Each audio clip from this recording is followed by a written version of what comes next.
যত জায়গায় ভাইয়ে ভাইয়ে দ্বন্দ্ব, চাচা বাতিজা দ্বন্দ্ব, তার 100 থেকে 99, আমি বলছি 99 না, 100% মূল সমস্যা হচ্ছে সম্পদ।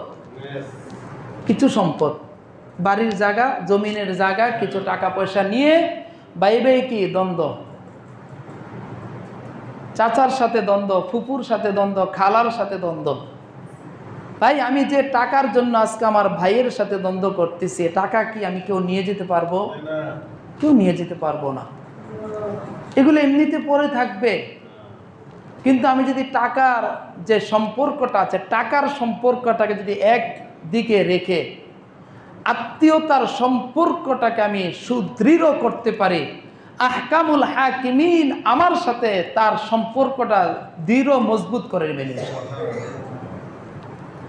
কয় টাকা নাহলে আমার ভাই আমার 1 ঘন্টা জমি খাইছে, আমি যদি আত্মীয়তার সম্পর্ক রাখতে পারি, আল্লাহ তাআলা যদি আমার উপর রাজি খুশি হয়ে যান, আরে 1 ঘন্টা জমি তো কিছুই না, সর্বশেষ যে ব্যক্তি জান্নাতি হবে আল্লাহ তাআলা তাকে এই 10 দুনিয়া সমান জান্নাত তাকে দান করবেন।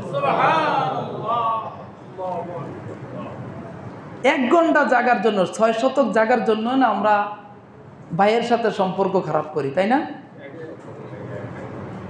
এর বেশির জন্য কিন্তু খারাপ হয় না, সম্পর্ক খারাপ হয় না।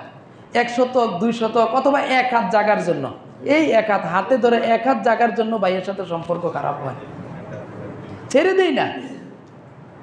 আমার ভাই যদি আমার উপর জুলুম করে 1 শতক জায়গার জন্য, এক হাত জায়গার জন্য, আমি ছেড়ে দেই। আমি আল্লাহ তাআলার কাছে বলি, আল্লাহ আমি তো পারতেছি না, তোমার কাছে বিচার দিলাম।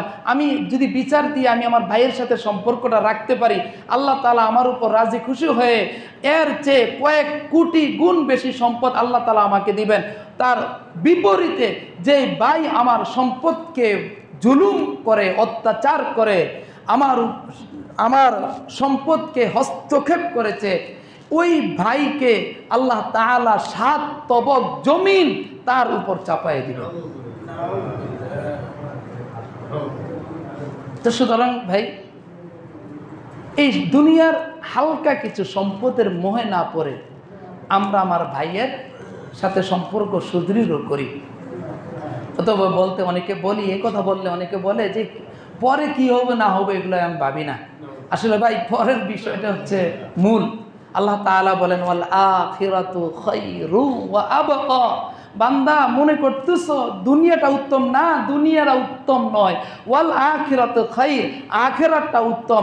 ভাবতেছো দুনিয়াটা থাকবে না,